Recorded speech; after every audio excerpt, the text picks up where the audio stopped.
Hello and welcome to Gardening at 58 North. So in this video I'm going to be repotting my jade plant here into a new larger pot. So this jade plant has quite a lot of history on my channel. I'll just give you a very quick overview of it now. I'm not going to go into all the details because it has had quite a lot of videos about it previously. So this jade plant is one of my oldest ones. I've had it for probably around 10 years now. It did grow really well when it was younger. It grew into a really beautiful large jade plant. Then I had some issues with rot, and the rot went right down almost to the very base of the plant. So I had to cut off all the rotted material to stop the infection spreading any further. This plant lost so much that it only was left with a small stump. And so it went from a beautiful large jade plant down to a small little stump, and basically that stump has resprouted, and this is what we're left with today. Now it's been almost 2 years since my last update, and the plant hasn't been doing too well since then. What happened in the previous update is I repotted it into this nice pot here, which is the one it had originally, and it used to grow well in this pot. The reason for that is I used to have it on a really nice sunny windowsill, and I used to replenish the compost every year by cutting half the compost off and then replacing it. But the last 2 years I haven't been doing that, and it's been in my conservatory, which I thought would have been a good location for it, as it is quite bright in the summer, but it's shaded until midday, so it doesn't get as much light as it used to in its previous sunny windowsill. At times it's also too humid, and in winter it can be too cold. So this has been struggling over the last winter. I did take it into the house to give it a little bit more protection, but even then it struggled a bit, and recently it's been showing a lot of signs of overwatering, even though I haven't been overwatering it. Now the roots are still alive, they're not rotting, so this hasn't got root rot. There is a little bit of regrowth and a bit of new root growth, but the roots are pretty poor looking in general. They're not growing much, although they're alive and not rotting. They aren't really growing as vigorously as I would expect them. So it's basically really pot bound. It needs to be potted into a larger pot, and it needs to be put into a better position in my conservatory. The issues it's been having, as I say, it's been having a lot of this kind of dead material. So you can see it here on this leaf. A lot of the leaves have been just getting these dead spots that have been rotting, and the leaves come off quite easily, very loose. Also some of the shoots, like this one up here, the shoots themselves have been dying and falling off. So it's really had a lot of issues in the last few months. So what I'm wanting to do is replenish the soil. Hopefully that will reinvigorate it, and this jade plant can go back to how it was originally, a nice beautiful looking plant. So in this video I was just going through the process of repotting the plant, and I'll probably make an update video at the end of the summer and see how much it's recovered with the extra root space. So this is the pot that I'm going to be going with. It's quite a bit bigger than the existing pot, probably about 4 times the volume, so it'll give it plenty more space for the roots to grow. The plant should do much better once it's got the extra space for its roots. So I wanted to go for quite a special pot because this plant has been in so many of my videos throughout the past. I didn't just want to put it in any ordinary kind of plastic pot. So I spent quite a while looking on second-hand websites to find a nice interesting pot, and I came across this one. Now I chose this one alongside my Patreon who sponsors this plant. I gave them an option of a few pots, and this is the pot that they went with, and they also helped me purchase it as well. So this is the pot that we went with in the end. It's a nice kind of rustic effect, and I asked the seller for a bit of history about the pot and just find out anything that they knew about it. So this pot here, it comes from China. It's a handmade pot as well, so you can see that's part of the reason it looks so rustic. But you've got things like thumbprints, like you can see a thumbprint there, and also on some of these legs at the bottom you've actually got fingerprints as well. So it is handmade, and looking online I couldn't see any plant pots that looked identical to this. So this isn't mass produced, this is a one-off kind of handmade pot.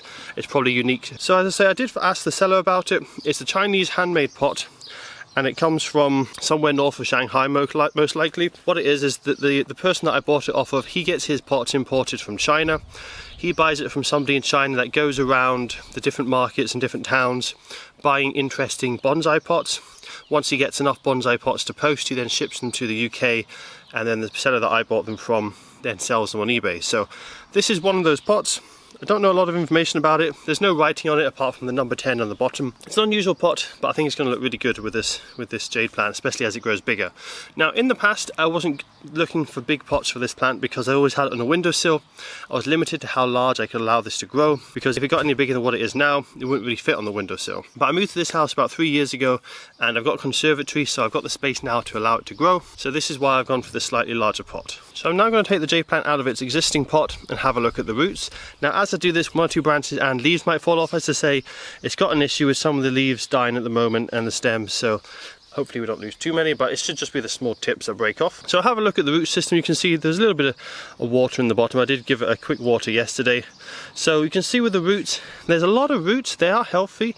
It's in the fact that they're not rotting, they're not soft, they're hard, they're still alive, but there's not a lot of active root growth. So for active root growth, what I'm looking for is white tips on the edge of the roots.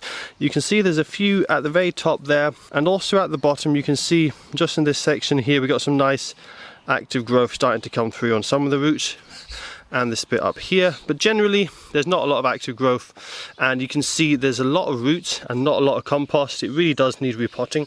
So what I'm actually going to do is I'm going to cut off the bottom half of the root system. Now I wouldn't normally recommend doing this before repotting a plant into a new pot, but I feel like these roots have been in here for so long, I don't really want this big area inside the new pot of the kind of dead space where it can't do much, it can't absorb any nutrients because there's just roots in the way, it's not got soil. So I'm going to cut this off with a sharp knife. This is something that I used to do with my jade once a year, but as I say, I haven't really done it for about 2 years now. So that's the lower section of the roots now taken off. It's now time for me to get ready with the new pot. So the first thing I need to do is we've got a very large hole at the bottom which all the compost will just drain out of. So I'm just going to find a small stone or a piece of slate. I'm just going to cover that up, stop any of the excess compost coming out. But I need to make sure it's not a perfectly flat stone on the base so that water can still drain out the pot.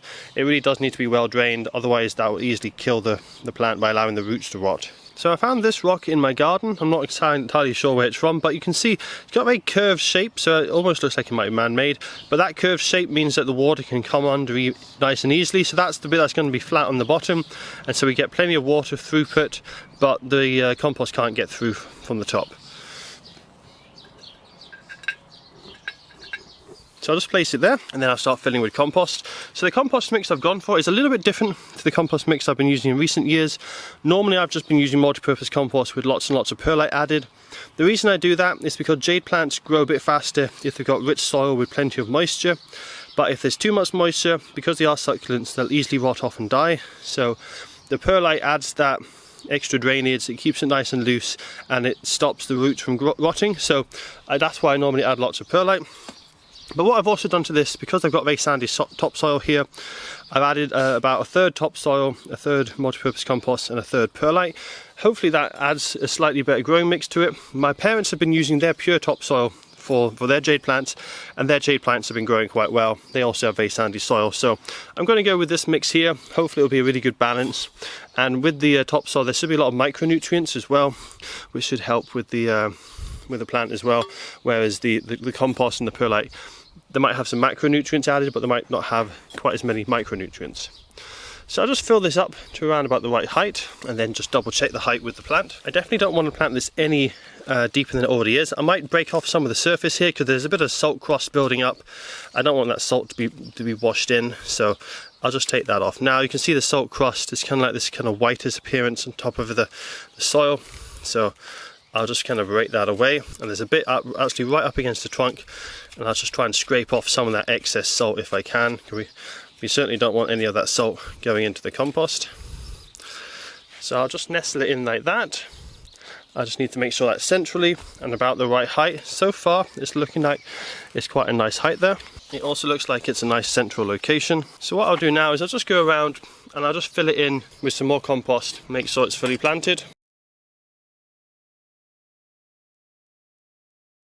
And then I'm just going to gently firm it down because there's not a huge amount of roots in this plant. It's going to be quite top heavy and quite loose, so I just need to give it a little bit of a firm to make sure there's some stability, but I don't want to compact it too much that the roots have a struggle growing through it. So I'm just going to gently compact around the edges.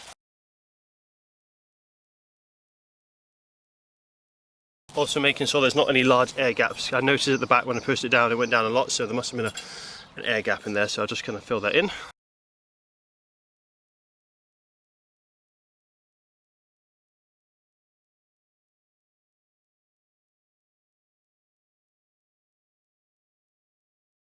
So that's the jade plant now in its new pot, and I'm really happy with how it looks in it. So this will give it a lot more space to grow. It should do a lot better over this summer, and I'll definitely give you guys an update towards the end of summer to show you how it's doing. Now, because this compost is already a little bit damp that I'm putting in, I won't be watering this for quite a while. What I'll do is I'll wait until the leaves go limp before I water it, just to make sure it doesn't get overwatered. What will happen is the roots will quickly grow out and start to fill the compost, but before the compost is fully filled with the roots, the compost can stay wet for a long time, and as the new roots try to grow into it, they will just rot off. So I need to make sure it's kept fairly dry, and then once the roots are fully spread throughout the new compost, it should dry out quite quickly as the plant has roots throughout the whole compost to absorb the water, and then I don't have to worry about watering as much.